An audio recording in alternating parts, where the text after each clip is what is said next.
Viele sagen, wir brauchen mehr direkte Demokratie. Und viele dieser Systeme, die jetzt etabliert sind, behaupten, dass Demokratie funktioniert, so wie sie uns vorgegaukelt wird. Und viele von uns kämpfen darum, natürlich auch in Funktionen der Demokratie gewählt zu werden. Da erscheint, solange man am Weg ist, gewählt zu werden, das Ziel sehr klar zu sein. Sobald aber die Menschen, die auf unserer Seite stehen, gewählt wurden, erscheint es mir so zu sein, dass sie vielen, vielen Versuchungen ausgesetzt sind und auch erliegen. Das liegt zum einen daran, dass es für politische Ämter auf einmal viel Geld gibt. Dadurch werden viele Menschen träge. Und sehr, sehr viele haben sich natürlich sehr bequem eingerichtet in den Funktionen des Systems. So haben unsere Vertreter, sagen wir jetzt einmal in Österreich die Partei MFG, in Deutschland gibt es die Partei Basis, es gibt viele kleine Parteien im Widerstand, die, glaube ich, das Richtige tun, haben sich wählen lassen und sind diesen Verlockungen jetzt ausgesetzt. In Österreich ist es so, als Teil des politischen Systems, dass mit Ausnahme zu Wahlkampfzeiten es eigentlich vollkommen egal ist, was ein Politiker tut, was er redet, ob er fleißig ist, ob er faul ist. Er kann auch seine Zeit einfach absitzen. Auch das ist eine Gefahr. Und es ist die Gefahr, dass diejenigen, die gewählt wurden, frustriert werden, weil sie natürlich Teil einer kleinen Bewegung sind. Sie sind mit 3%, mit 5% gewählt worden, haben eigentlich nicht wirklich eine Regierungsverantwortung. Und wenn Sie sehen, Sie werden verspottet, verhöhnt von den etablierten Parteien, dann stellt sich logischerweise eine Frustration ein.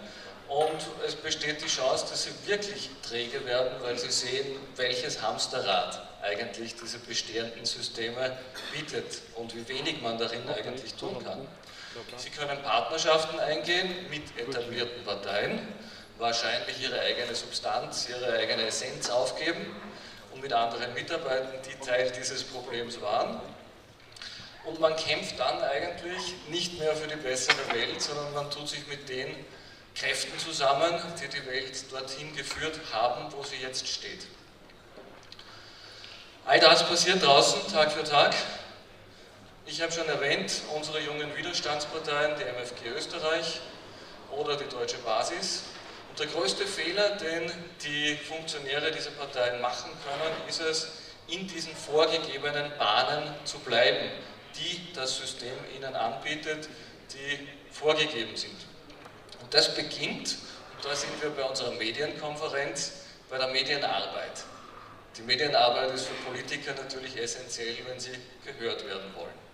Wir haben in Österreich gerade den Bundespräsidentenwahlkampf und jeder Kandidat, auch die 6 Kandidaten, die dem Spitzenkandidaten des Systems gegenüberstehen, die buhlen um die Gunst der Medien. Jeder will gehört werden, ist ganz klar. Aber alle Kandidaten des Widerstands, das muss ich leider so sagen, haben vergessen, wo sie herkommen und wer sie groß gemacht hat. Ich nehme jetzt wahr, dass alle diese Kandidaten jetzt um die Medien buhlen, die wirklich der massive Teil des Problems sind. Sie gehen zum Boulevard, sie wollen in unserer Kronenzeitung auftreten, sie wollen in der Heute-Zeitung auftreten, die von einer Young Global Leaderin herausgegeben wird. Sie wollen in die Video- und Printformate der Österreich-Zeitung unbedingt hinein. Sie haben vergessen, dass eigentlich wir Widerstandsmedien sie groß gemacht haben. Wenn es uns nicht gäbe, all die Medien im deutschsprachigen Raum, die an einem Seil ziehen, dann würde niemand überhaupt wissen, dass es diese Parteien und diese Persönlichkeiten gibt. Und dennoch gehen sie jetzt, sie geben dieser Verlockung nach, von der ich gesprochen habe, sie gehen zum Mainstream, der sie vorher eigentlich nur ausgeblendet hat, der sie verschwiegen hat, der sie kriminalisiert hat, wie wir leider wissen, und der sie der Lächerlichkeit preisgibt.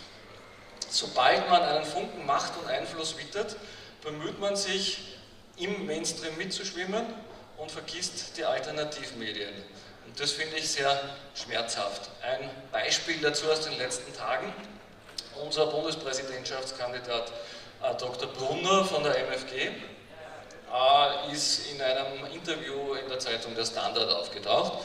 Und wer den Standard nicht kennt, das ist ein ziemliches Hardcore-Globalistenmedium, das uns nur verspottet hat. Also für den Standard ist der Widerstand im Corona-Thema kriminell. Das haben sie Tag für Tag geschrieben.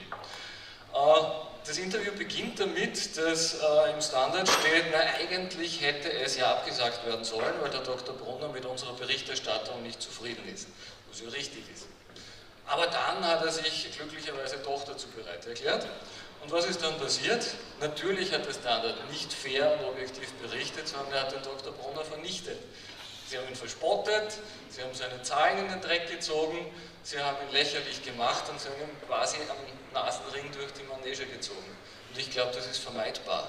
Ich glaube, man muss diesen Drang, diesen inneren Zwang unterdrücken, dass man beim Mainstream unbedingt jetzt mitspielen will und dass man nur so lange im Widerstand oder in der Alternative ist, bis man die Erlaubnis erhält, bei den Großen mitzuspielen, die ja dieses System aufgebaut haben. Das ist ein Grundfehler im Denken. Es stellt sich die Frage, warum macht man da mit, warum jagt man jeden Knochen nach wie ein kleiner Hund, warum springt man über jedes Stöckchen? Die bestehende Medienlandschaft ist nicht die Lösung. Sie ist Teil des Problems, ich muss das immer wieder wiederholen und Wiederholung ist wichtig für uns freie Medien. Und wir wissen alle, warum es so ist. Wenn man sich mit einem Teil dieses Problems arrangieren will, wenn man sich anbietet, um in diese alten Strukturen hineinzukommen, was glauben Sie, meine Damen und Herren, was kann da dabei herauskommen? Ich glaube nicht, dass es der bessere Weg ist und die bessere Welt, die wir uns wünschen. Wer neue Systeme schafft, darf nicht vergessen, dass jedes System, das Bestand haben soll, gesunde Abwehrkräfte braucht. Auch hier können wir von der Natur lernen. Überall finden wir Abwehrkräfte gegen Zerstörung, gegen Angriffe von außen, ist es meist klar. Doch viele Systeme, wie der menschliche Körper, haben auch sehr starke Abwehrkräfte gegen Angriffe von innen. Und nur darum konnte die Menschheit bis jetzt existieren und überleben. Und wir haben das auch in der Corona-Zeit jetzt gesehen, unser Abwehrsystem ist völlig ausreichend, es ist stark, es schützt uns. Und wenn man sich halbwegs gesund ernährt und bewegt, dann wird man damit ganz gut durchkommen. Das, was wir aus der Natur lernen können, das gilt auch für Vereine, für politische Parteien, für Organisationen aller Art, für Zusammenschlüsse aller Art. Jede dieser Organisationen kann auch von innen heraus angegriffen, gestört und zerstört werden. Diese Erkenntnis ist im Widerstand irrsinnig wichtig. Viele Vereine und Parteien sind in den vergangenen Jahren auch von innen heraus zerstört worden und ich befürchte, in vielen Fällen war das Absicht. Das wurde von außen mit voller Absicht gesteuert. Möglich ist das, weil viele von uns auf das Gute im Menschen vertrauen und viel zu vertrauensselig sind. Wir nehmen irrtümlich an, dass ohnehin alle in die gleiche Richtung wollen. Dann vergessen wir, dass wir Abwehrsysteme einrichten und wir vergessen, dass wir diese Systeme auch einsetzen müssen. Beispiel, wer erinnert sich noch an die Occupy-Bewegung zum Beispiel? Oder vor einigen Jahren sehr stark war die Piratenpartei, die am Anfang wahnsinnig interessante Ansätze hatte und wirklich komplett gegen dieses System war. Sie hätten die Chance geboten für eine echte Erneuerung. Und tatsächlich ist beiden Bewegungen das Gleiche passiert. Sie sind von innen heraus übernommen worden. Wahrscheinlich wurden irgendwelche Agenten hineingeschickt. Man muss aber auch sagen, vieles passiert auch aus Unbedarftheit, aus Blödheit heraus. Und dann waren beide Parteien nicht mehr brauchbar. In Österreich war Occupy von heute auf morgen weg und das Schicksal der Piraten kennen wir auch. Das ist jetzt eigentlich eine extremistische, kommunistische Kleinpartei geworden. Auch keine Lösung letztendlich. Und wenn wir im Widerstand nicht aufpassen mit all den neuen Vereinen und Parteien, die wir gründen, dann wird uns dasselbe passieren. Was kann man also tun, um eine feindliche Übernahme zu verhindern, um die Zerstörung von innen heraus zu verhindern? Ich glaube, man muss wissen, wofür man steht und was die unüberschreitbare rote Linie ist im eigenen Wertesystem. Angenommen, wir stehen für das Menschenrecht auf körperliche Unversehrtheit und Selbstbestimmung. Wir alle wahrscheinlich hier, sonst wären wir nicht hier. Dann ist unsere rote Linie alles, was dieses Menschenrecht aufweicht, in Frage stellt oder dagegen handelt. Das werden viele von Ihnen sagen, ja, das ist sehr klar, ja, ist klar, natürlich. Aber so funktioniert das Leben nicht. Ich bin jetzt provokativ. Was ist, wenn jemand sein Kind aus religiösen Gründen beschneiden lassen möchte? ist das jetzt gegen meine rote Linie, gegen meine Grundlage der körperlichen Selbstbestimmung? Ja oder nein? Oder, von der anderen Seite betrachtet, in Tagen wie diesen, ein Minderjähriger kommt und sagt, er möchte eine irreversible Geschlechtsumwandlung. Hat er ein Recht auf Selbstbestimmung, ja oder nein? Es ist nicht so leicht. Darum muss man die Grundwerte, für die man steht, sehr genau formulieren. Alle Aussagen und Handlungen von Funktionsträgern und Mitarbeitern solcher Parteien und Vereine müssen der Prüfung auf Konformität mit diesen Grundwerten standhalten. Ein anderes Beispiel, wenn wir sagen, unser Grundwert ist, dass wir keine Korruption wollen, da wahrscheinlich wieder der eine oder andere nicken, da reicht es aber nicht, dass ich kein Geld annehme von Lobbyisten, sondern das größte Problem ist in der Korruption oft die Vetternwirtschaft. Wenn ich jetzt in einer Widerstandsorganisation bin und ohne große Prüfung und ohne Diskussion mit meinen Mitgliedern sage, ja natürlich, mein Familienmitglied wird jetzt der Kassier als Beispiel, ja, darf mitarbeiten, dann ist auch das Korruption und hier muss ich mir die Frage stellen, war das meine rote Linie, die Korruption, habe ich sie überschritten oder habe ich vielleicht meine Grundwerte nicht präzise genug formuliert? Auch das ist eine plausible Überlegung. Aber wenn die rote Linie überschritten wurde, dann darf es keine Ausnahmen geben, auf gar keinen Fall. Und dann muss man das Problem ansprechen und man muss es auch lösen. Wir wollen eine bessere Welt, das ist eine schöne Phrase, wer will das nicht? Niemand wird widersprechen, wenn ich auf der Straße zu ihm hingehe und frage, wollen Sie eine bessere Welt? Dann wird jeder sagen, ja natürlich, ja klar, bessere Welt ist toll. Ne? Niemand wird sagen, er will eine schlechtere Welt, außer er ist vielleicht vom Weltwirtschaftsforum. Dann will er aber auch eine bessere Welt, nämlich für sich selbst und für die 1% der Superreichen. Für uns alle wollen die wahrscheinlich keine bessere Welt. Davon bin ich überzeugt. Aber aus der Eigensicht will jeder Mensch eine bessere Welt. Und diese bessere Welt werden wir nicht mit den Mitteln und Wegen erreichen, die sich etabliert haben. Sonst hätten wir die bessere Welt schon, sonst wäre die Welt in Ordnung. Wir werden neue Wege brauchen, neue Mittel brauchen und die Versuchungen der alten Welt, die müssen wir kennen und wir müssen widerstehen. Das bedeutet für beide Themen, die ich heute angesprochen habe, wir dürfen nicht bequem werden, man darf sich nicht in den bestehenden Systemen ausruhen, man darf sich nicht einfangen lassen von diesen einfachen Versuchungen. Man weiß, wohin man will, muss man diesen Weg gehen, egal wie schwierig er ist. Doch zu wissen, was man will, ist nicht so leicht, wie es sich anhört. Und dies noch auf eine Art und Weise zu formulieren, die so präzise und prägnant ist, dass auch andere Menschen verstehen, was ich will und dass sie sagen, das ist der richtige Weg und ich gehe mit dir mit, das ist die Königsdisziplin. Und das ist auch eine Königsdisziplin, die wir freie Medien beherrschen müssen. Und wenn wir sie nicht beherrschen, müssen wir sie erlernen. Abschließend mein Aufruf an alle Menschen im Widerstand.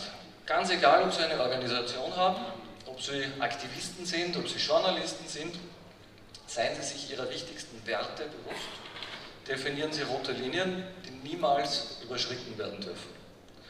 Gehen Sie neue Wege, vermeiden Sie die bequemen Verlockungen des bestehenden Systems. Denken Sie an Ihre Abwehrkräfte. Wir dürfen nicht jene an unserer Seite tolerieren, die unseren Zielen entgegenstehen. Ganz egal, wie gut wir die kennen. Man muss auch einmal Nein sagen, man muss sich auch einmal von den Menschen trennen, die dem entgegenstehen, wofür wir eintreten, wofür wir kämpfen.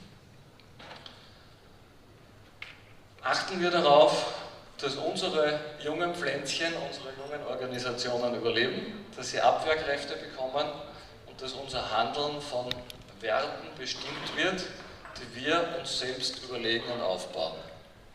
Dankeschön.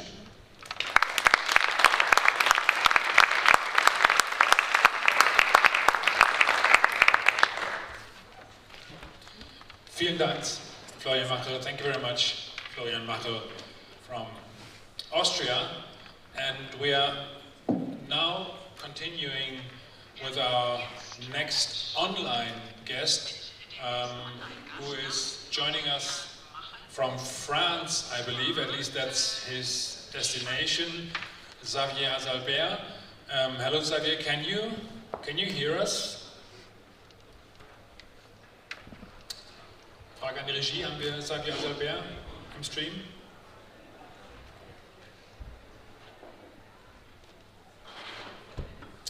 One minute, sorry. This is the challenge when you're doing on. Did you hear me? Yes, we hear you now, and we also can see you. Xavier Albert is an entrepreneur, a businessman, and a publisher from France.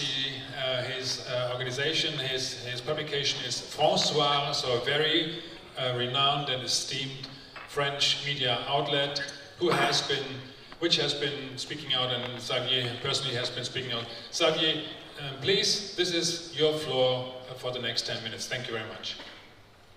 Thank you very much for the introduction. And yes, I have a few slides, so I don't know whether the slides will be, we will be able to show the slides. But what I wanted to we can do that, yeah. Okay, what I wanted to do is to bring to the attention of the audience a number of issues and to try and shed some lights on how we should think about the media and the roles that are being played by the various media. Just by way of introduction, François is a historic brand name of media. He was born in 1941 as a media called Defense for France. And it was built by a number of resistance. And it would therefore have a legacy as what we call a mainstream media, but we also have a history legacy as a model of resisting. And very early on in the pandemic, we did not follow the mainstream media trend. And therefore, as a scientist, as a mathematician and economist, I asked myself, what parallels could I actually make? What industry could I look at in order to bring some insights? And so the starting point of this presentation is really what I call trend leader or contrarian, which we are, versus trend followers, which the mainstream media are. And I want to actually bring that to the attention so that when we talk about mainstream media, we really are talking about trend followers. We're not talking about trend leaders. And as a starting point, there is a very important citation from Einstein, who actually said knowledge is acquired through experience. That's the second slide. The rest is only information. And what it is none of the mainstream media have sufficient amount of experience in order to acquire knowledge, especially when it comes down to very specific topics such as health or pandemics of these natures. And one of our main economist and ex-leader of the EBRD, called Jacques Attali, he basically said media are just threat amplifiers. And this is what we are actually seeing. If you have a mainstream media that is a trend followers, they have amplified the threats throughout the land. Now, very often we have been called conspiracy theorists. All the media that have opposed to the narrative or the official narrative have been called conspiracy theorists, extreme right, so on and so forth. On slide number 3, these are questions I've asked to a group of investors, a group of people who believe in the official narratives. And I'm asking them, who believe they have a good understanding of civil nuclear risks? Who believe they have a good understanding of air traffic control risks? Well, nobody usually have a good understanding. And these are two industries that are seeking zero risk level. And this zero risk level means that these industries are probably more conspiracy theorists than any media. Why? Because they are looking for any single little trend of a conspiracy.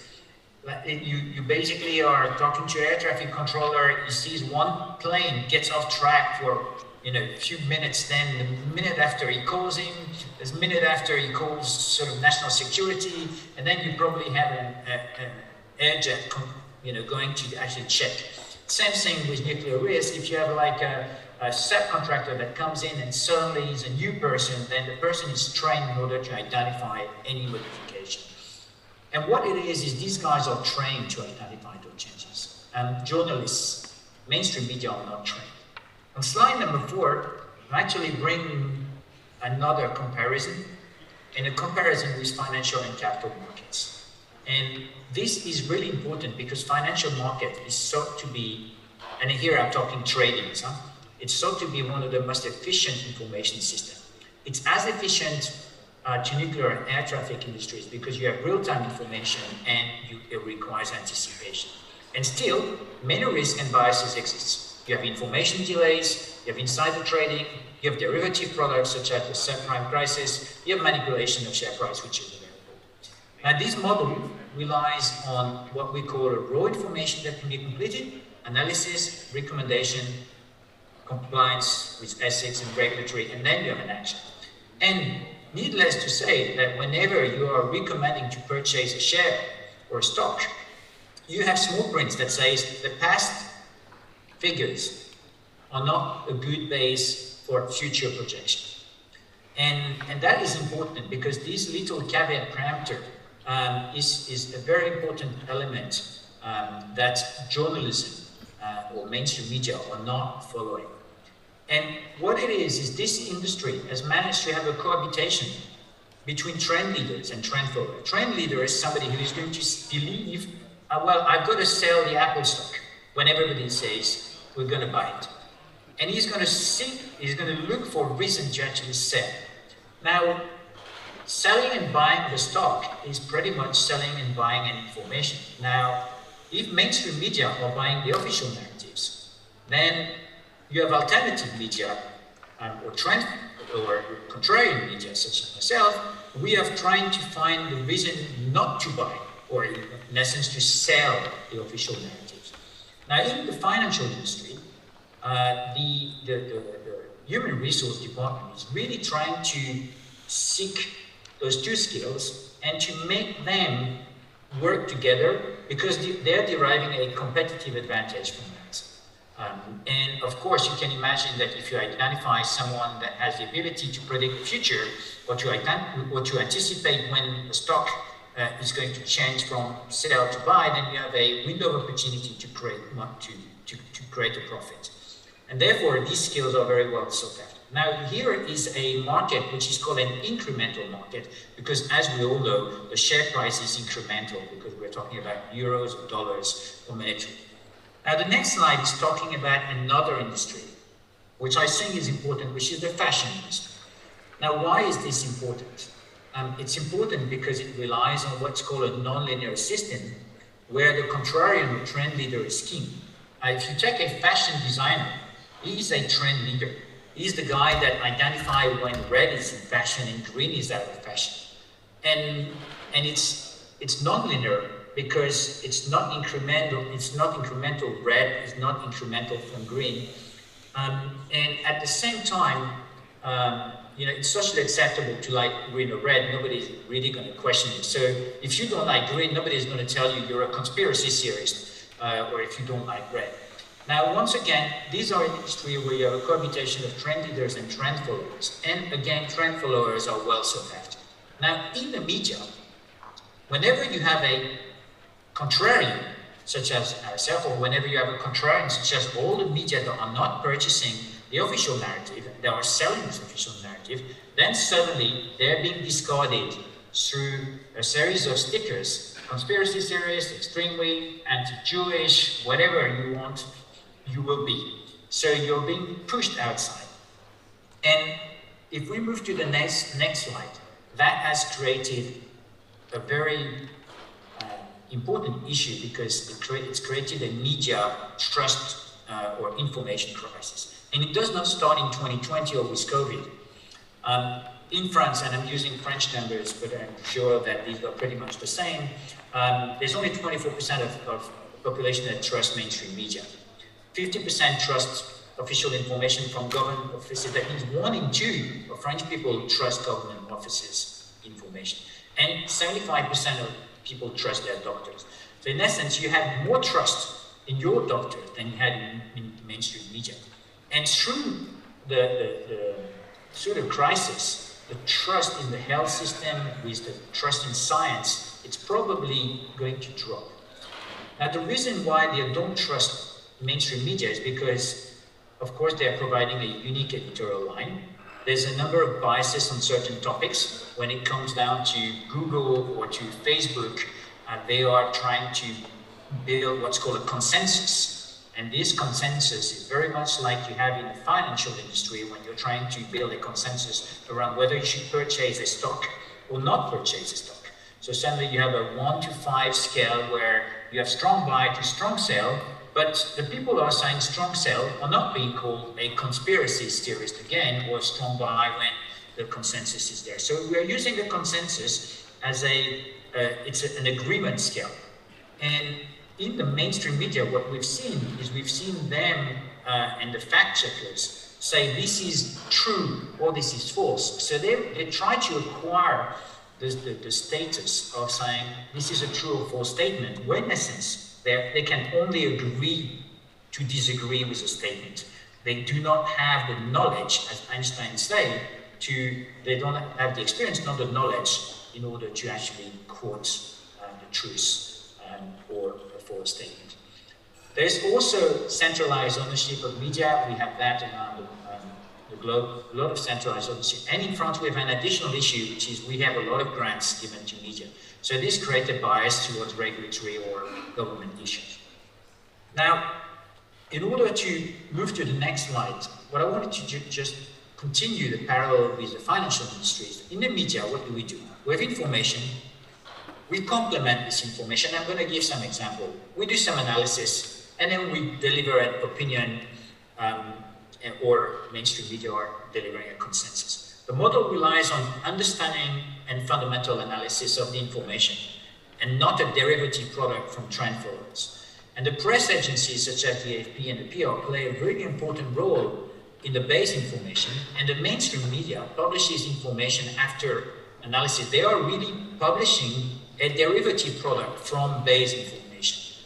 They're rarely going back to base. And if I take some examples, such as the Lancet, what happens on the 22nd or 23rd of May 2020 is you have a press release that goes through the PR newswire, the AFP, and this press release is just followed by the mainstream media. And so their position is, well, it's good enough, it's Lancet, it's a very high number of individuals, 96,000 people, a lot of countries around the globe.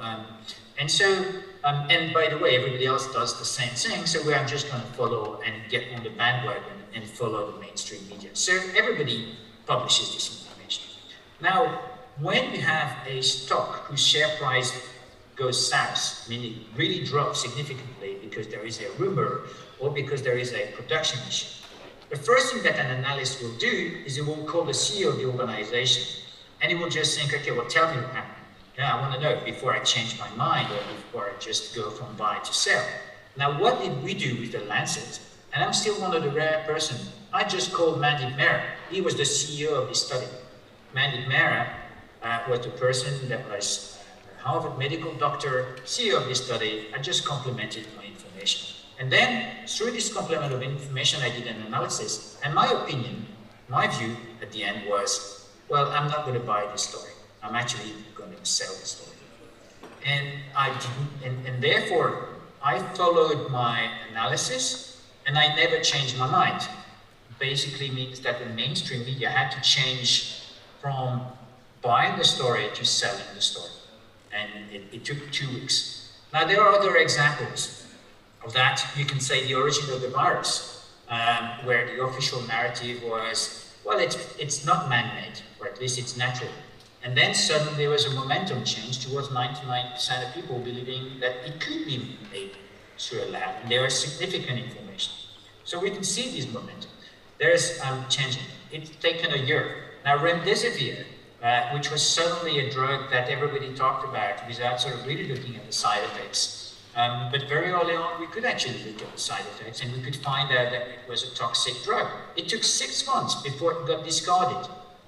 And the same thing with lockdown or other social measures. Very early on, in March 2020, I wrote down an article saying complete lockdown will drive to total confusion. And in June, I published a paper saying that, well, lockdown measures were an aberration from a human point of view, from a health point of view, and from a psychological point of view. I was fact-checked by all the fact checkers saying this was nonsense because everybody was doing the same thing. Now we can see more and more studies coming from Stanford Unities. We can see the Telegraph in the UK publishing information on the change in trend, the change, and therefore, if you follow what the mainstream media are doing without doing an analysis, you're very likely to have a bias. Now, how do we prevent from doing this bias? Well, it was very simple.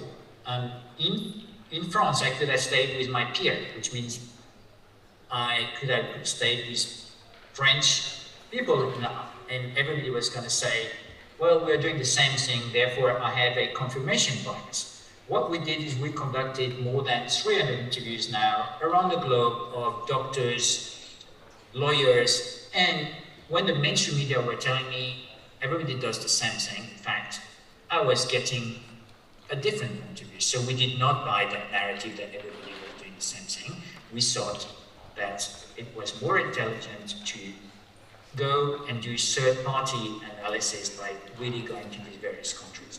And this is how we prevented bias. Now to finish off, there is a famous news presenter in France called Christine O'Trent. And she basically stated the following. Uniformization of information or uniformity of information, of course. And that uniformity can be used as a strategic weapon. And what we have seen is the trend-following model. The trend-following model of the mainstream media has been used as a strategic information weapon. And therefore, it's very important that, contrarily, trend leaders cohabit with trend followers. And that goes back to freedom of speech, freedom of expression, and it's very important that alternative media exist, that they continue to exist, and it's very important that we prevent any centralized office to kill the voice of those media, or we need to fight the GAFAM influence of general consensus, because what we're doing by doing that is we're just playing the trend follower model. They're following the trend that is being set through WHO guidelines, and what we want is we don't want to buy this story. So it's very important to look what the financial industry has done, to look what the fashion industry has done in order to have trend followers and fashion leaders cohabit, in order to avoid having uniformity. It's diversity, it's from diversity, it's from debate, it's from disagreement that science has improved and science has been made. It's not from uniformity. Uniformity tends to kill creativity, it tends to kill scientific improvements. Thank you very much, Xavier Azalbert, and thank you also for your flexibility. We've had to move around schedules quite a bit. This has been extremely demanding, also to you, Xavier, who has a tight schedule. And let me also say that your work, particular, is of importance because you're connecting to the French-speaking world. We have so far been speaking here in English. We have had reports from Brazil and France, so the French language is also very, very important. Thank you for all your work, Xavier Azalbert. I am now fast forwarding us to our next speaker before we come then to the highlight of this morning. This is not taking away in any way from the next speaker, who is from Switzerland, but it is preparing you for a very, very rare and precious opportunity here on site. But first, let me introduce to you Donato Resta from Switzerland, who is an independent, free journalist and who will address us. Now, Donato, can you hear us? Yeah, I can hear you. So let's... how is the connection? How is the... Connection is good, we can see you also. Welcome to Vienna, and let's hear you talk. Okay, so, yeah, honestly, I wasn't really prepared for the topic. They told me I I could tell you something about the situation as a free journalist in Switzerland. You can talk about anything you like. Okay, no problem. My name is Donato Resga. I'm living in Germany, close to the Swiss border. I'm a Swiss citizen, and I was pretty overrun in 2020 when it came to this wire thing, and as a free journalist, before I was in the sports journalism field, I did start my career as a journalist, as a special publication editor in the publishing industry, and then I did change into sport journalism, which was my that was my goal and my love, so I did do that. And then, as I told you, 2020, that was a crazy break to me, and it was exactly the year I was thinking about my retirement, and from this moment on I knew what I have to do, doing my mission for freedom. So I did start in Germany in the freedom movement. I was close to the queer anchor scene. I've been to all those locations and events, those demonstrations and manifestations in Berlin, Leipzig, Munich, Stuttgart. It was a crazy time.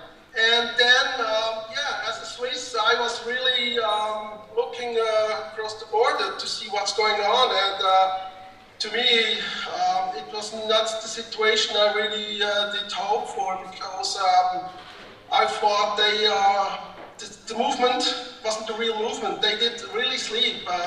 That was my idea about the whole thing. So I did wait until January 2021. And then I did really realize that there's something like a small plant growing as a freedom movement. And the interesting thing to me was that the movement was completely different. I can't say organized or so, but more motivated. From the more. Sorry. Yeah. If you allow, would it be okay for you if I ask you some questions to do Sure. sort of an interview situation? So what is the issues that are most pressing for you in Switzerland, or for you reporting into Switzerland? So what is the perspective from Switzerland right now? You mean as a journalist? Yes. Yeah. To me, I was on the demonstrations and manifestations. I did report all those things, and then it became quite a bit obsolete, because during summer everything was quite a bit shutting down. People don't go to the streets as before. They are more or less waiting for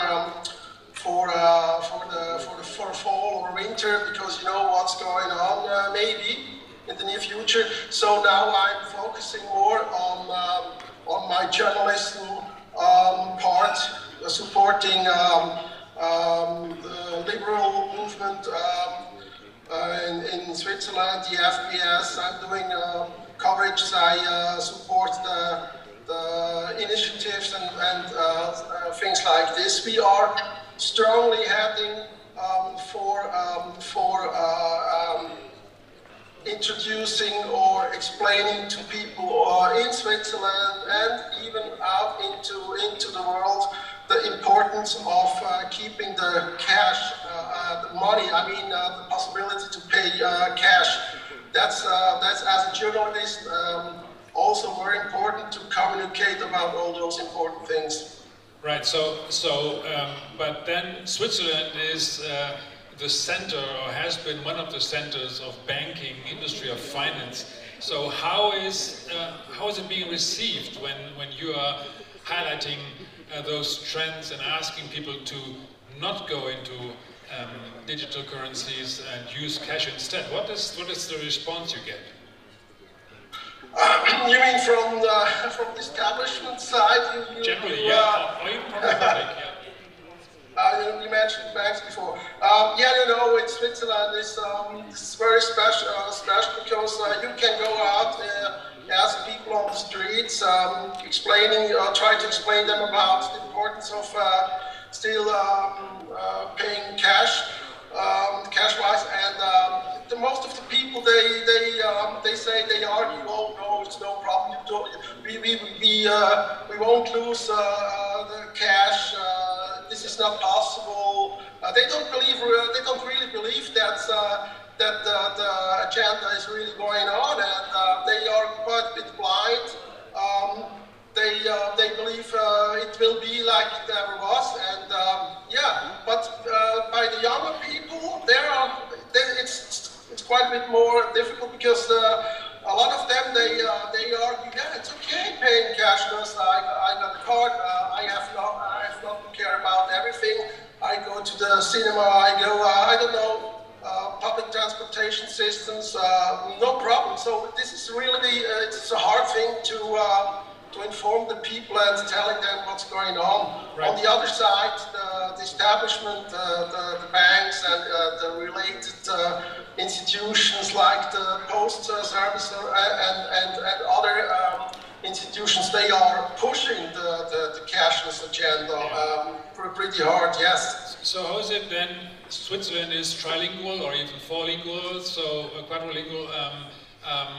Which is the language you are reporting in? I assume it's German, or are you also reporting in French and Italian?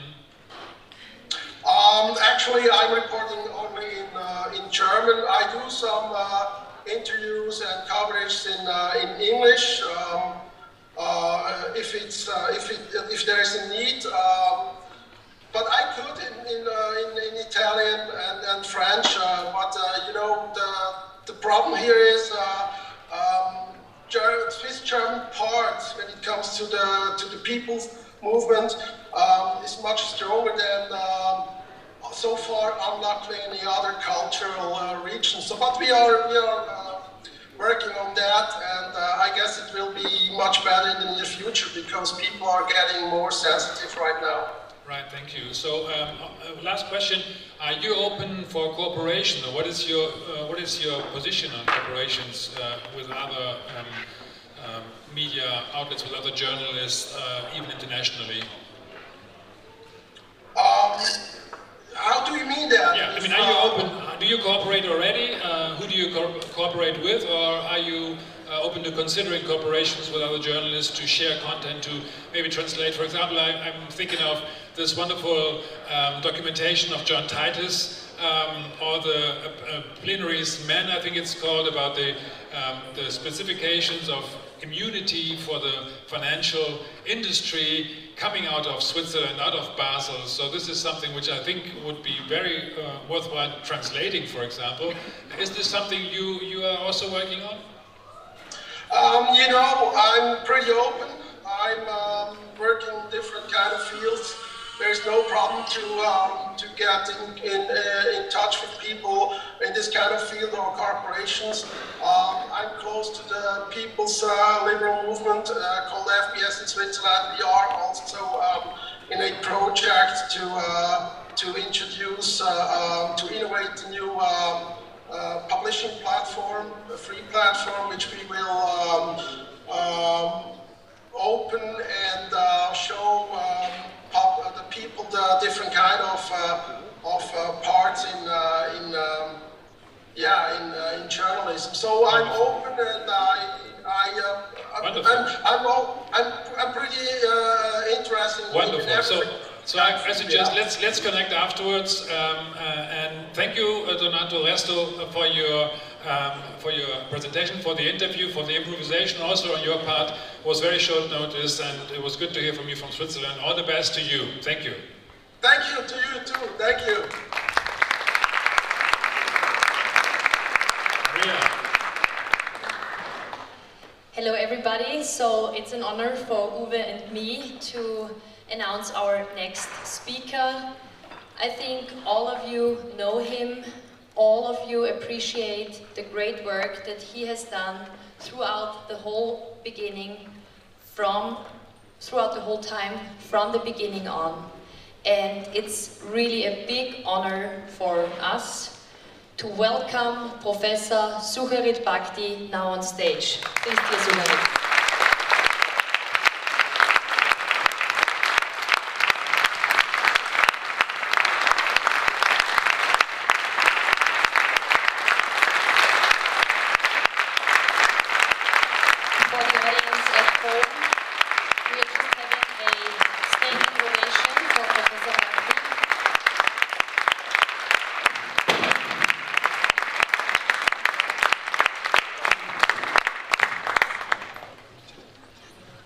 Thank you so much. Dear friends, take the table. I haven't been working. I've just been doing what I had to do. And I did this at home. This is the first conference I've ever attended on Corona because due to principal reasons, I decided that I was not going to travel. Now, if I am here today, it's for a very special reason.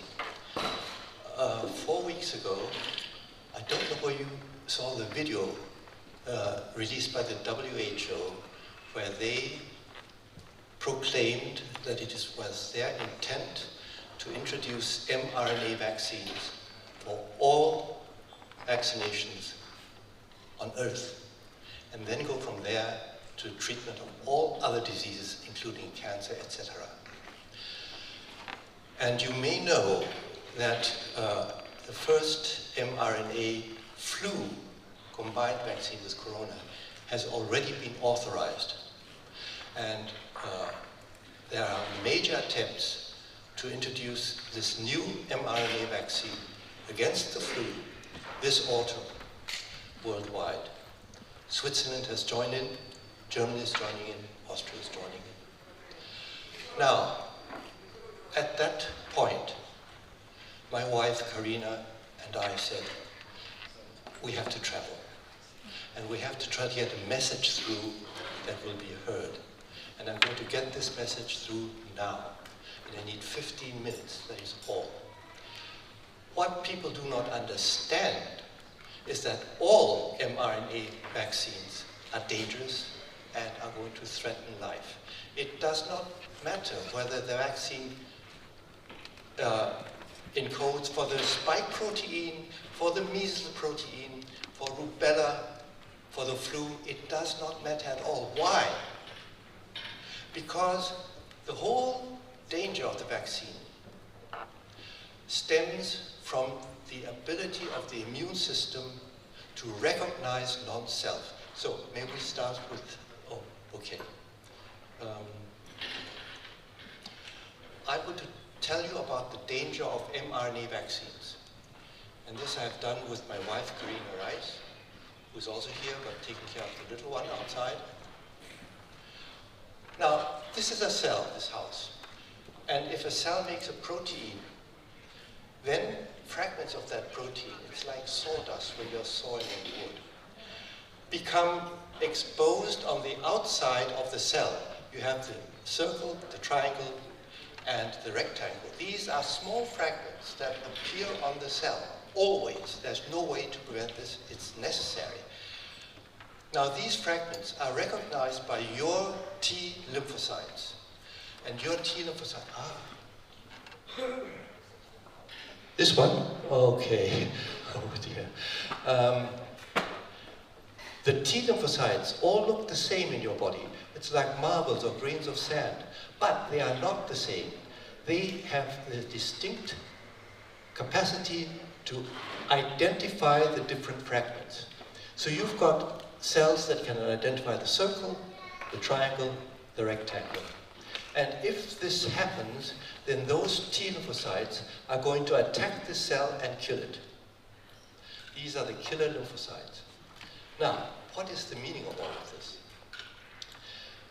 5 decades ago, the big question was, how can these receptors of the T cells recognize those different fragments? Do the fragments instruct the hands? It's like lock and key. The fragments are the keys, and the receptors of the T cells are the locks. Do the keys instruct the locks to take them up? Or do the locks just evolve during development of the fetus in the mother's womb by chance? Because if the latter were the case, then we would have T cells that recognize self, black, and T cells that will recognize non-self, the reds.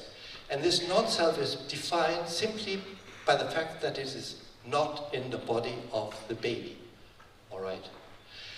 And it turned out that that is what is the case. So during the fetal development, and at the end of fetal development, a mechanism is put in place so that those T cells, those killers that recognize self, are silenced and kept silenced throughout life. That's why you're all sitting here. Otherwise, you would be suffering from autoimmune disease, and your T cells would be killing your organ cells. This does happen once in a while, but seldom, rarely. But on the other hand, and this is the wonderful side of it, every baby that is born has killer T lymphocytes that are ready to react against non-self when this non-self protein is produced in the body.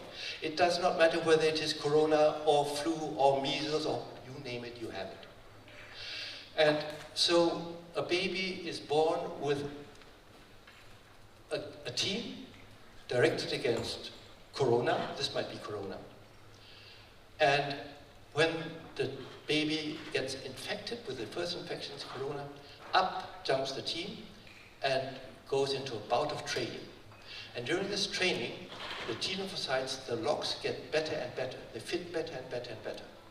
And so the child in his next year can overcome the infection better because these T lymphocytes kill the baby's cells that are infected, and those are the lung cells, and that doesn't matter because lung cells regenerate.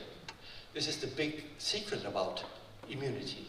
Most of the organs in our body can regenerate, and wounds are healed. And then you have T cells that are stronger and stronger and stronger. That's why you're all sitting here and you never get seriously ill, because you all have a background immunity that is rock solid against all these respiratory viruses that come in, all of them. And it is known that we all have these T cells. It's been published, it's all known. It's just that no one reads the literature. What I'm telling you is none of my discoveries. I'm telling you what other people have discovered. So, what happens when the T cell gets activated because the coronavirus has come in, or because the mRNA of the coronavirus has been injected into your body? Well, the T cells get activated, and when they get activated, they also activate their brothers, the B cells, and the B cells start making antibodies. And these antibodies will then be found in the bloodstream of vaccinated people. Now, what people don't realize is that these antibodies, if this is, blood, the antibodies are in blood. The coronavirus doesn't come into this room, into the blood. It gets into the hall through the front door of the hotel. And the antibodies are not there. There are no protective antibodies. And anyone who tells you this is lying. The body's antibodies that people find, the WHO, the CDC, the FDA, you name them, you have them, all these crooks. They take the blood of the patient and say they have and they're protected. Of course they're not protected. And this has been known for decades. So don't let people lie to you. That's why, of course, you have all these infections coming in the vaccinated people. They can't stop the virus getting into the front door. But if the antibodies see the antigen, because that is in the blood, on the walls of the blood vessels, they will bind. And if they bind, they will mount, attack via the complement system, which is the second killer system of the immune system. We have two killer systems.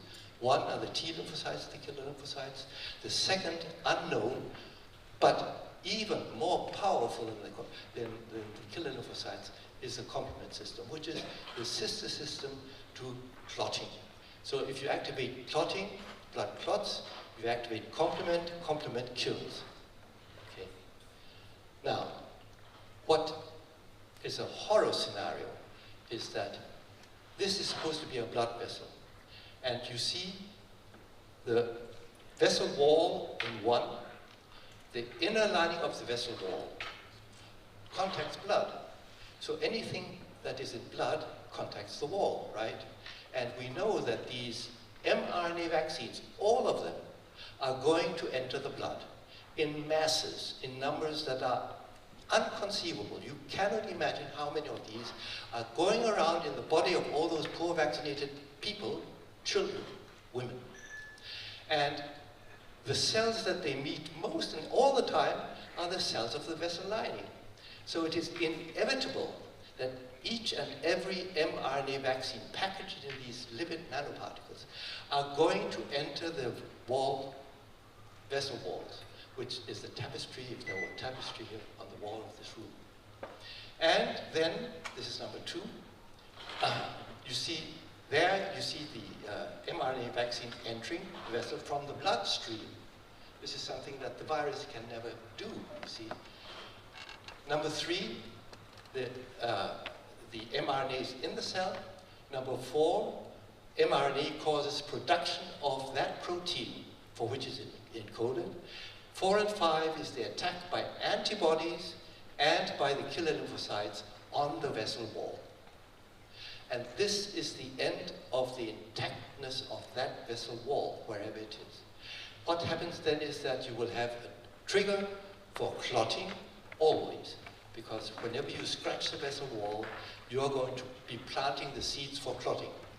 And second, and this is why what is shown in 7, you're going to have leakage of those very vaccines into the organs. Now you have to realize, guys, that your vessel system is the most intricate system of tunnels in existence.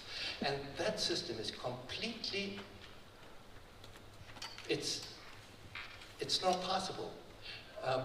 Large molecules and viruses can't get past that barrier. Your walls are sealed, actually. But if you go around making holes in the walls, they'll get out. And then they get to the heart muscle cell and the brain cells and the liver cells and whatever cells that happen to be attacked. But because these packages are in the whole circulation, they reach all the organs of your body, everywhere. Now, this is a microcast of the microvasculature of the human brain, adult. Your brain consumes 20% of the oxygen of the body. And capillaries are so wonderfully, intricately integrated within the brain material. If each capillary is feeding, I don't know how many cells, but those cells are dependent on the circulation.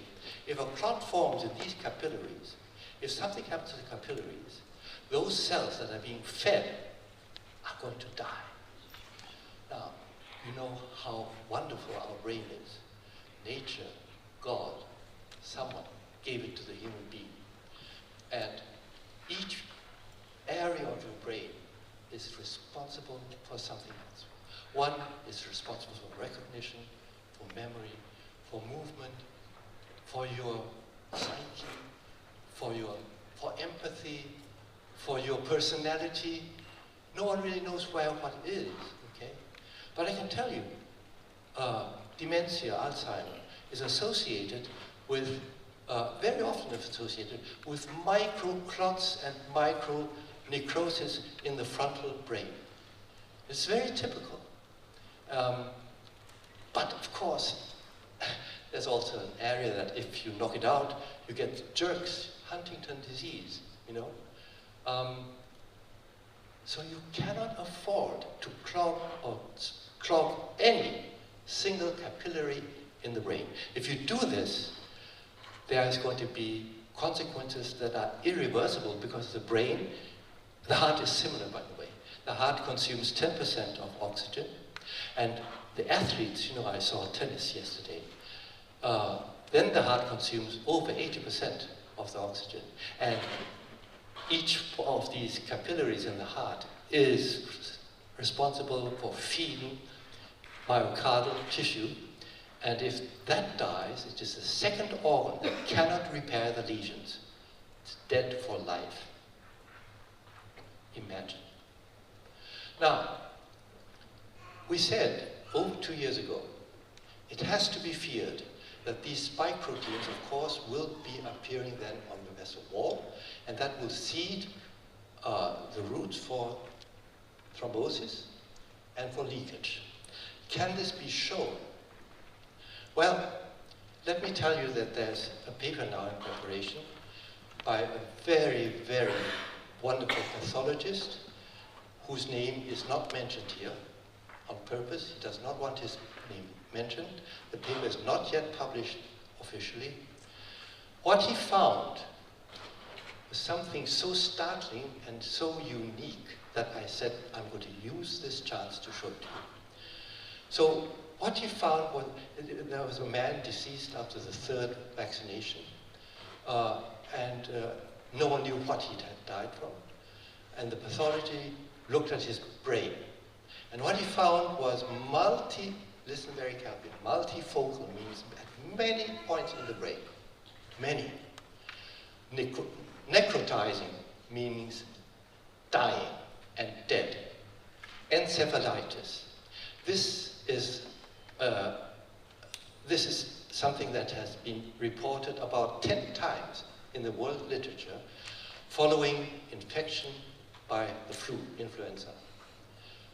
But never otherwise. This case is the first case where clearly it is not the flu, and it is also not corona. It is the spike protein, okay? Because he found on the endothelial cells of the capillaries. Now, Marguerite is also sitting here, Marguerite will say it's true. You know, capillary thrombosis is something that is not known in the brain. It doesn't happen. But here, it's the capillaries. And when they close, the cells die. There's no way to get out of this. No way. And what he found was that there is no nucleocapsid. This is the other virus protein that must be there if the virus were there. So it's not the virus, it's just the spike. And therefore it is caused by the vaccine, okay? There is no way to get around this. And in the brain itself, he sees neuronal death, 1, microglial proliferation, and invading T lymphocytes, number 3. So it's all documented. It is all documented.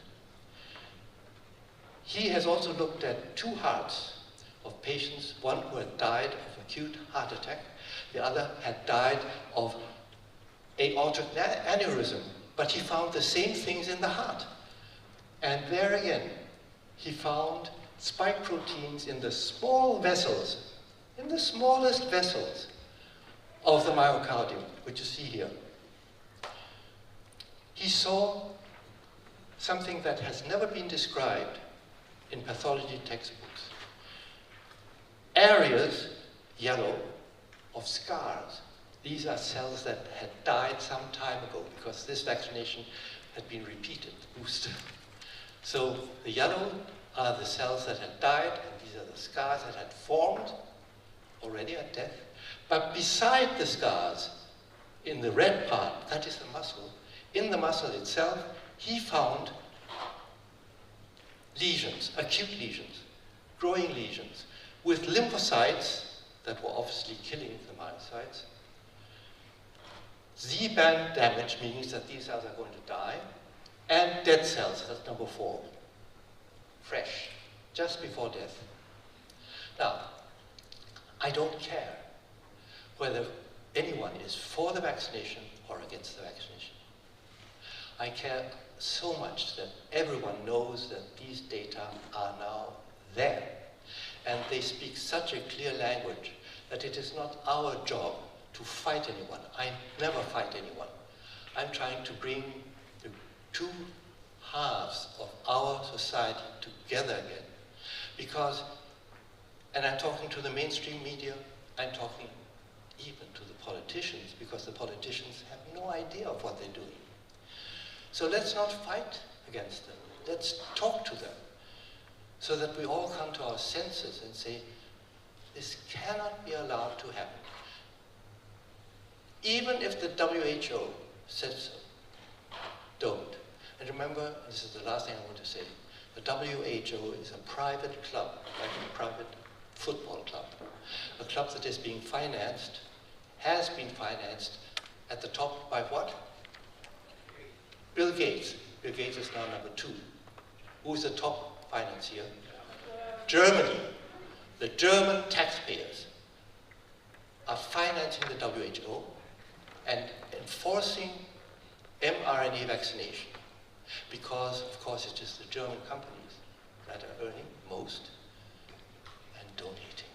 Now, people, I'm completely unpolitician, but I tell you, there are so many people who are still humans, who don't want this to happen. Not only to themselves, but to their friends, to their family, to their children. You can't do this. You can't let your children be vaccinated because they are changing mankind. All your personality is going to be changed. Your brain is being changed, and your heart is being weakened. Every injected mRNA vaccine is going to cause severe damage in our body and must be forbidden. Thank you.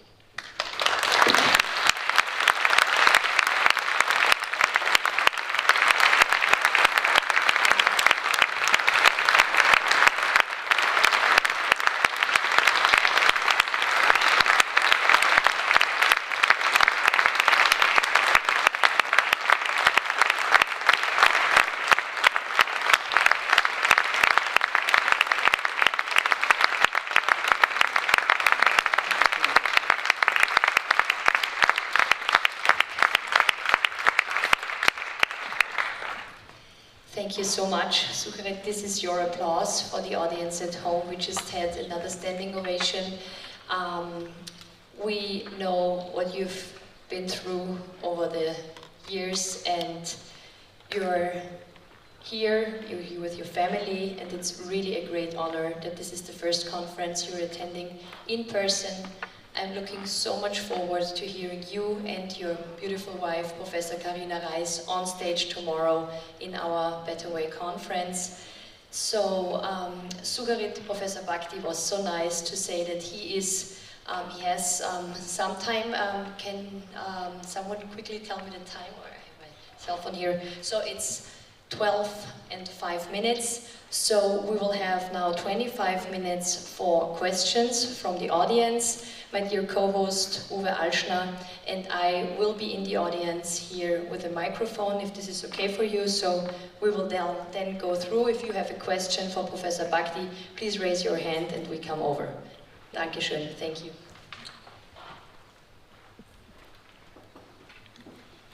Wir können das auch auf Deutsch machen, oder? We could do it in German also, but we have a live stream that people can follow in English. So whatever you want.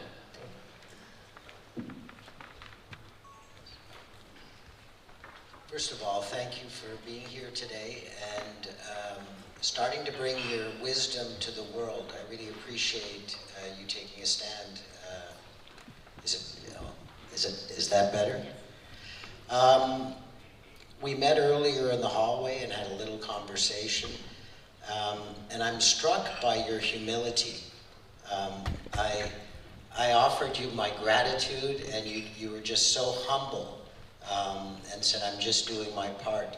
So I'd like to know, Professor Bhakti, what sustains you from the inside, and where do you source your strength to stand in the fires of our current reality? Empathy. That's all.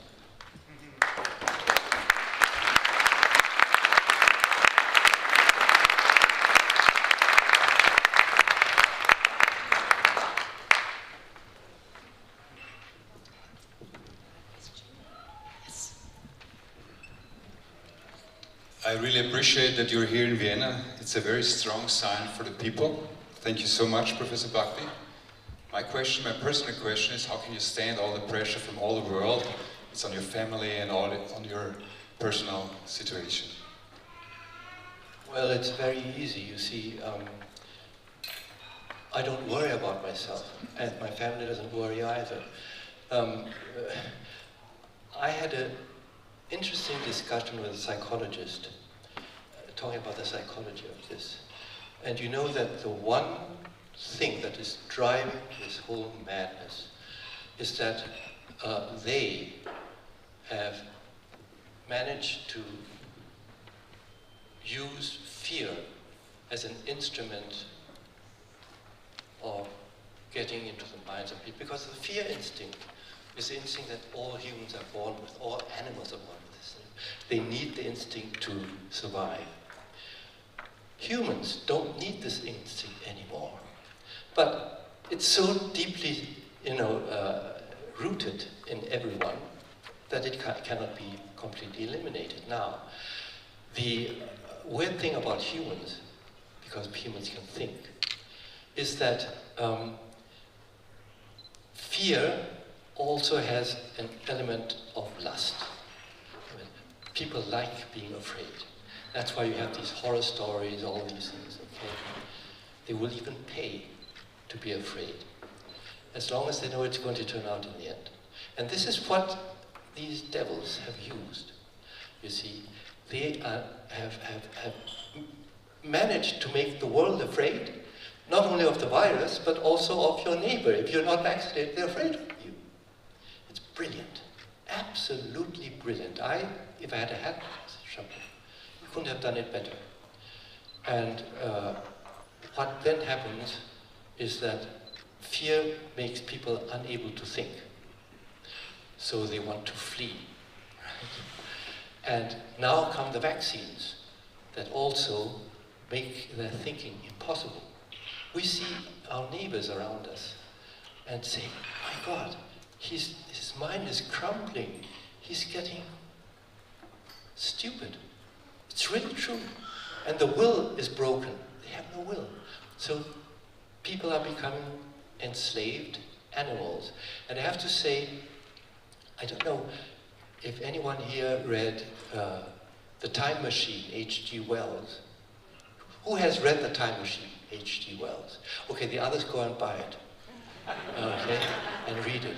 Because H.G. Wells, who was a visionary and who also, people say, was involved in the planning of all of this 100 years ago, he wrote, this time machine goes into the future, and the hero ended up in a countryside where the people were just lying around enjoying life, free of worries, free of strife, but also possessing nothing. And the Morlocks, the underworld, would come out every evening and take a big choice of the juiciest lamb and roast them. And I said, my God, that's what's happening. And so it turned out in the end that our hero went in there and said, I'm going to live with you, I'm going to wake you up. Whether he was successful, I don't know. I can't remember anymore. Anyway, H.G. Wells, The Time Machine, and we're living in his future. Thank you. Next question is from this side of the room. Thank you. It's an honor to see you live. And Denmark and the UK has prohibited vaccination of children under 12, and it's been going under the radar for a bit. But in our country, in Norway, they are recommending pregnant women to take the 3rd and 4th booster. So I'm wondering, what would you say to pregnant women Oh, take the vaccine, of course. You're the only people that should take the vaccine, because remember, look, you know, the placenta, you have the baby's capillaries coming in and asking for food from the mama. So these are the capillaries. The capillaries are not floating around in mother's blood, but mother's cells are around the fingers like a glove. And this glove is in direct contact with the mother's blood because the nutrients flow across. All right? Now, if the mRNA is in the mother's blood, do you think it's going to be taken up by the glove? Who doesn't think it's going to be taken up by the glove? And if so, why do you think it's not going to be taken up by the glove? Who thinks it's going to be taken up by the glove, by the way? Show your hands. I'm being put back 20 years when I used to teach students. And those who think that it's going to be taken up by the glove think that the glove is going to be attacked, yes or no? Of course. And those who think it does not get up, taken up, think it's not going to be attacked. Is that right?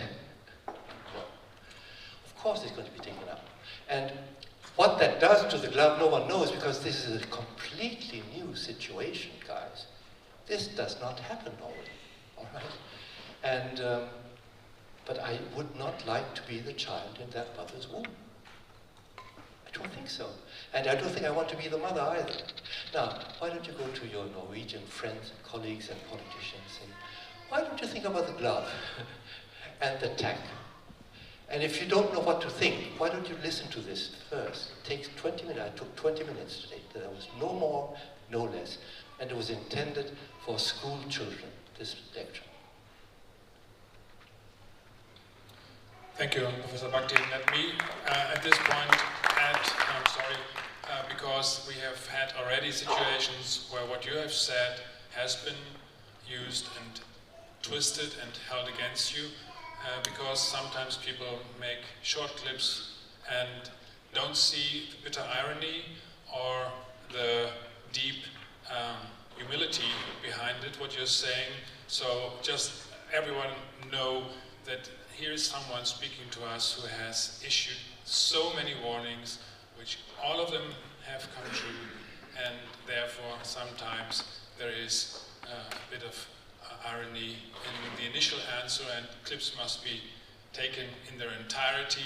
The message must be understood in its entirety and not be taken out of context. Sorry.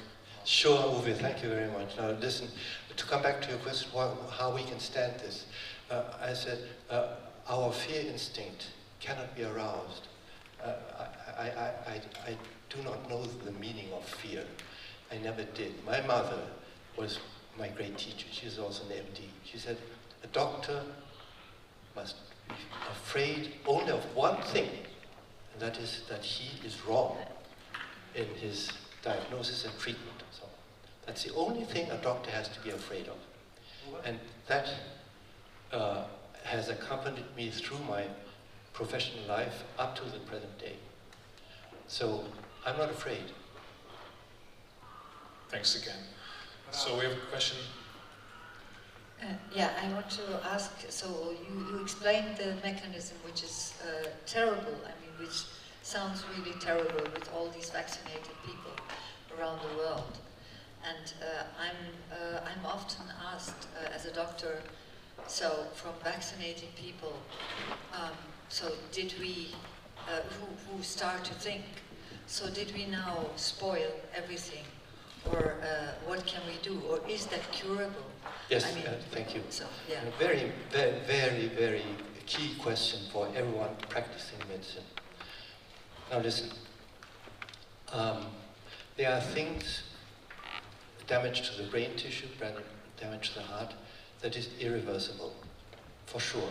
And I'm afraid to say that probably most people who are vaccinated carry damage in the brain and the heart. But now, what I tell people is, look around you, in Germany, in Austria, how many % of your genome is being lived by the people here? what do you mean? The life expectancy is 82, that's pretty good. And I say, well, it's a matter of opinion. I think that they're not doing well at all, because nature, God, has given men, how many years? How many years? Who knows how many years you are given? How many? 120. Well, actually, when I was last teaching, it was 106 for men. And in fact, I don't think there's a single man who has been absolutely established to be older than 107. And women? 115. So there's, I think, 1 or 2 women who are past that age, but only 1 or 2. So that's a pretty good number. So if you're living to 80 or 82, you're still content in not living 25%, 25 years. Now, this vaccine is probably shortening the life of the vaccinated by a couple of years. Some by many years. I don't know what the mean is going to be. But let's say 10 years, okay? You can correct for that if you change the way you're killing yourself anyway. Overeating, over-drinking, over-smoking, over-indulging, not taking care of yourself. If you change that, you can balance it out. So yet, go and do that. Thank you for this. Here's another question from this side of the room. Herr Professor Bhakti, wir erleben ja in Deutschland eine ganz bestimmte mediale Berichterstattung und es werden dann immer Wissenschaftler gefragt, was sie davon halten, was sie vom Impfen halten, was sie empfehlen. Also mir fällt ein, eine Frau Professorin Protzner, glaube ich, in München, die immer zitiert wird. Wie ist es möglich, dass Wissenschaftler, die sich in dem Fachgebiet so gründlich beschäftigen, so entgegengesetzte Positionen haben können? Oder nehmen Sie unseren Gesundheitsminister Lauterbach, der sich ja viel drauf versteht und das auch behauptet, dass er ausschließlich sich auf Studien stützt. Sind diese Wissenschaftler, die so konträre Auffassungen vertreten, medial präsent sind, glauben die, was sie sagen? Und wenn ja, wie kann man das glauben, wenn man in dem Fachgebiet so gründlich unterwegs ist? Melanie Brinkmann ist eine andere Wissenschaftlerin. Oder sind die abhängig und sagen wieder eigenes, besseres Wissen die Unwahrheit? Also für mich gibt es bei Medizinern und Wissenschaftlern, die Sie genannt haben, nur 2 Möglichkeiten, warum sie das sagen.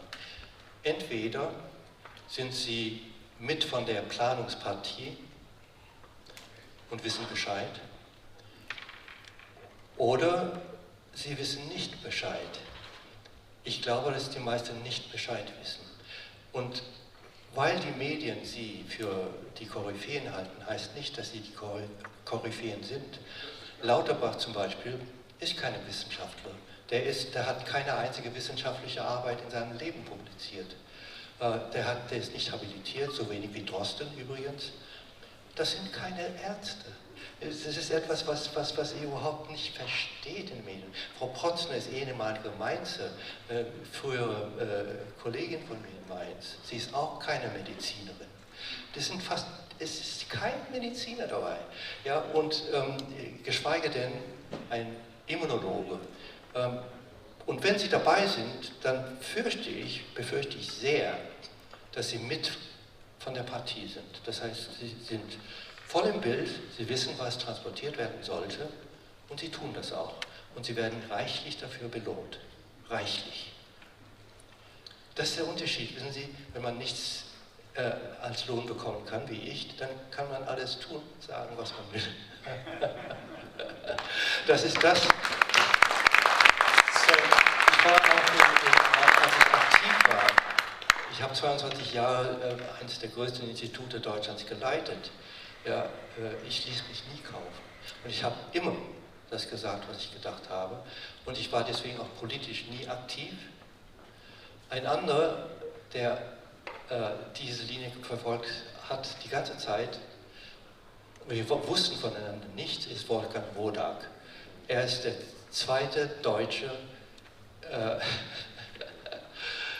der sich treu geblieben ist. Arzt. Er ist auch hier, wisst ihr. Professor Bhakti, so the question has been addressed in German, and it was to the fact that many who are holding positions in the scientific institutions or in the political sphere and should know better are giving evidence to the contrary and how this could be. Would you like to answer the first question in English? I'll do that again, all right. So I think that, and you know, we're speaking out now especially to our colleagues. I think it is the duty of the doctors and the scientists, medical doctors and medical scientists in the world, not only here and in America, in the world, because they are the only ones who will immediately understand the implications of what I said just took 20 minutes. But everyone who has studied medicine knows that what I said was true and is true. And it cannot be otherwise. And it is their damn duty to now stand up and stick to their ethics. If they do not do so, it can only be because of one or two reasons. The first is that they're in with the planners on all of this. Fully informed, knowledgeable. You know that all these data on the severe side effects are being concealed by all the authorities are concealing them, letting the children die, the young people die, the athletes are so collapsing, you know, and they don't care. They are absolutely without any emotion, any empathy, and any mercy. They are merciless. Now, the second group, and this is probably the major group of physicians and medical scientists, are simply ignorant because what I'm telling you was discovered 50 years ago. Now, Fauci, for instance, he graduated in '64, okay? He never heard about this. Then he rose, he skyrocketed into a position, but in fact, Fauci himself does not have the slightest inkling about fundamental immunology. This is something that people cannot understand. And because he's so arrogant, he never bothered to educate himself. And what I'm saying now is that if doctors do not know this, they better damn well go and sit and look at the textbooks and see whether it might be right. Because it will take them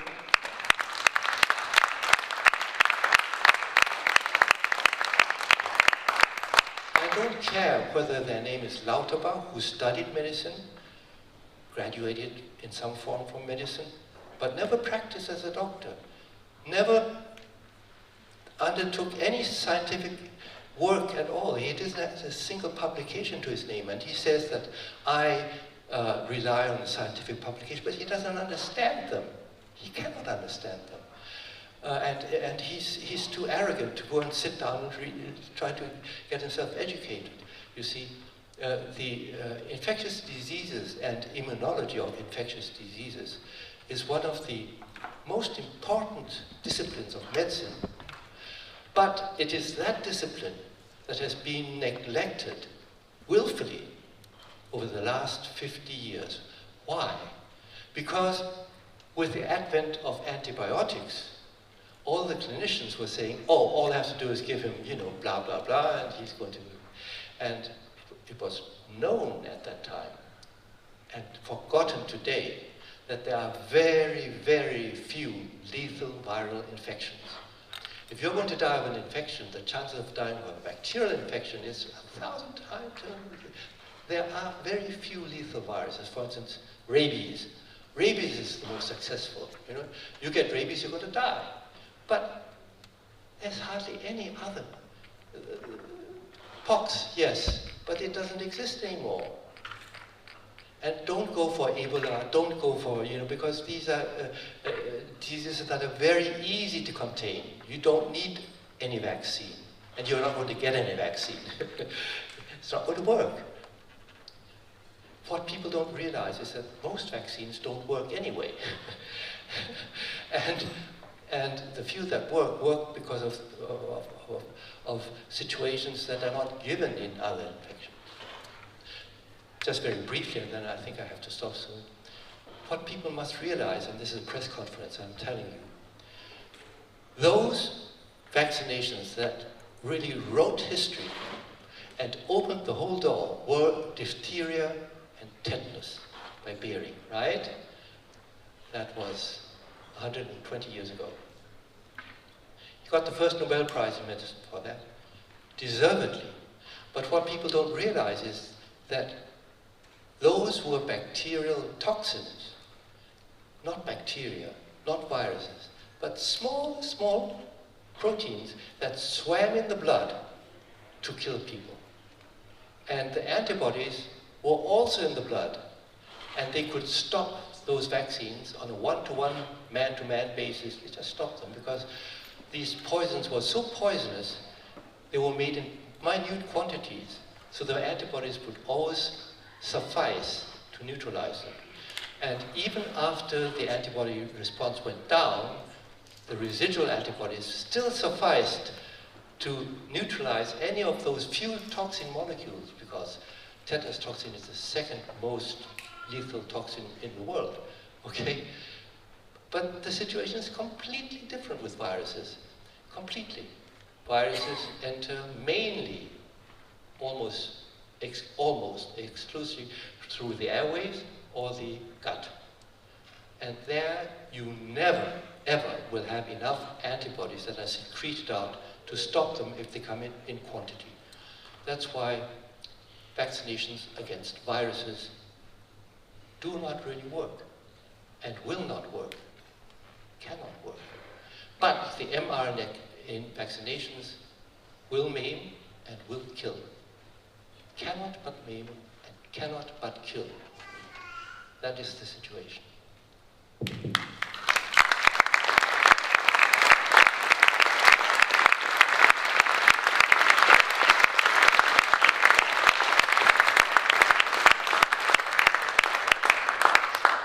Professor Bhakti, there's one more question for a gentleman here who has been standing in line all the way. I'm right here on this side of the room, and please allow this final question for the day. You said half past, and it's not yet half past. I want to congratulate you for the resilience, the courage. We are all very happy for people like you doing this kind of work. My question is, we know that the side effects in short terms are happening, and we are trying to mitigate and trying to figure out how to treat them. Now, is there any way, and if there is, how can we anticipate the midterm and long-term effects of the vaccines, the mRNA vaccines, and how can we mitigate or try to find out the cure to prevent the side effects to happen? Well, first of all, I can make no predictions.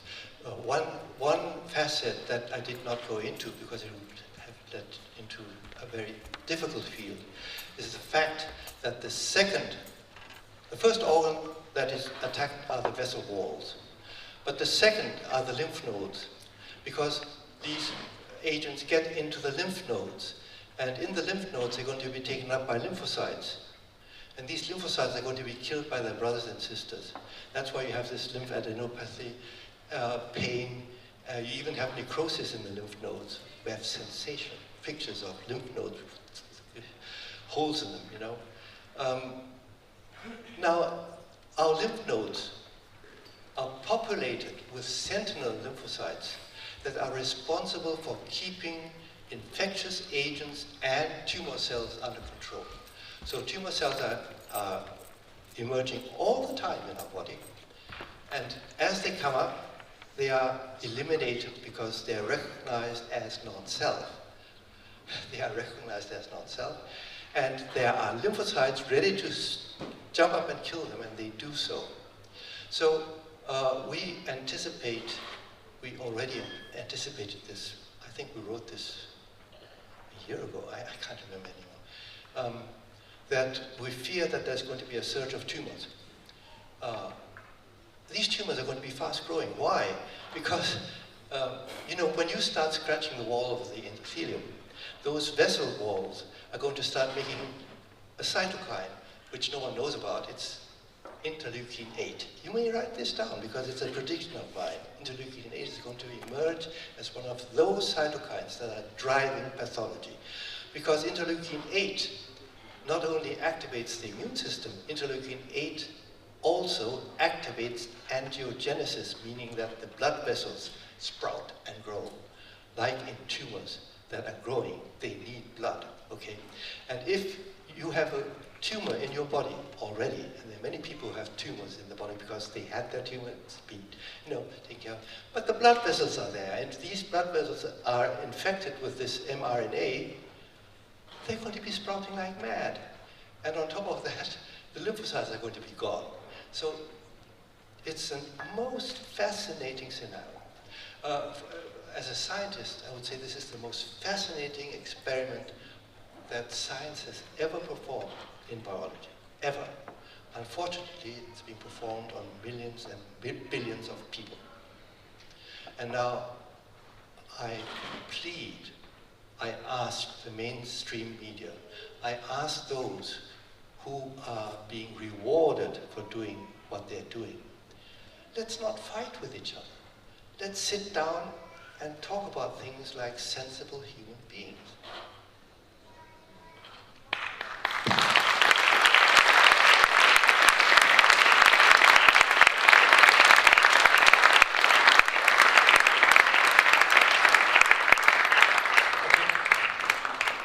Will you take one last question Maria asks?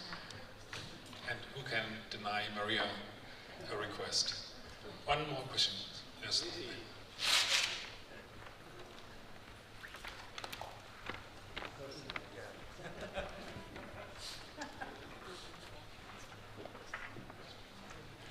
Ich werde meine Frage in Deutsch sprechen. Ich bin der nächste Speaker, ehemaliger ORF-Moderator hier, sehr bekannt in dem Land und habe es natürlich auch nicht lustig. Ich erlebe aber die letzten Monate mehr Positives auf der Straße, wenn ich in Lokale gehe oder wenn ich mit Publikum zu tun habe. Also ganz anders, als eigentlich die Massenmedien es uns bringen. Und meine konkrete Frage an Sie, also wie ich Sie vorher reingehen sehen habe, habe ich mir gedacht, oh Gott, ich möchte nicht mit Ihnen tauschen, bei dem Shitstorm, den Sie erleben, aber meine Frage, erleben Sie es, wenn Sie auf der Straße sind, in der Öffentlichkeit, nicht eigentlich auch eher positiv, also nicht in Ihrem persönlichen Umfeld, sondern Menschen, die auf Sie reagieren, oder wie sehen Sie das? Weil ich glaube, es hilft sehr vielen Menschen, es glauben ja viele, wir sind ganz wenige und allein und jeder muss aufpassen. Nein, ich bin überwältigt von der Liebe, die ich erfahre.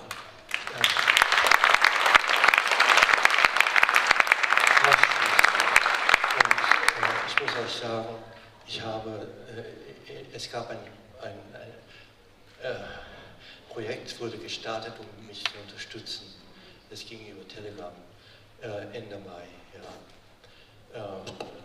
Innerhalb von 3 Wochen sind 8000 Briefe eingegangen. Und ich habe noch gar nicht alle zu Ende gelesen. Und sie waren so wunderbar, berührend, erzählten von sich, Familien, und sagten mir, dass das, was ich immer gesagt habe, auch eingetreten ist, auch in ihrer Familie. Und das hat uns, meine Frau und mir, sehr geholfen. Danke Ihnen auch, wenn Sie dabei gewesen sind.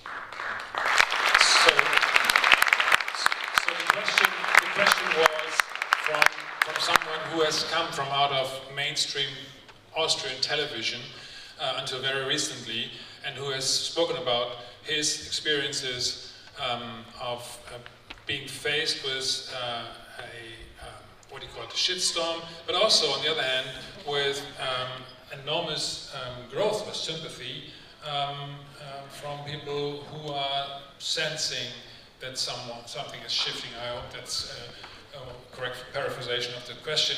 And then Professor Bhakti was asked whether he had experienced the same, or something similar. Am I supposed to? Okay. I said, yes, there's only been one response, and that has been of empathy and and love that I have received.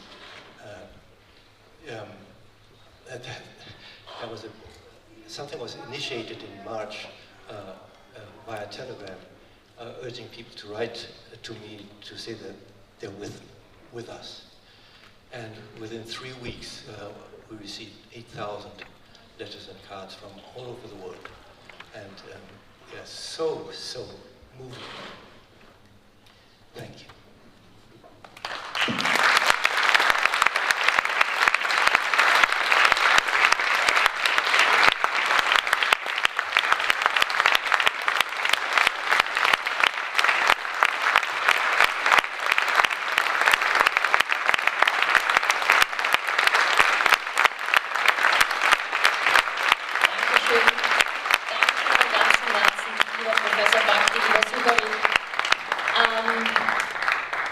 Wir werden jetzt in Kürze unsere Mittagspause starten. Auch unsere Übersetzer haben ein kurzes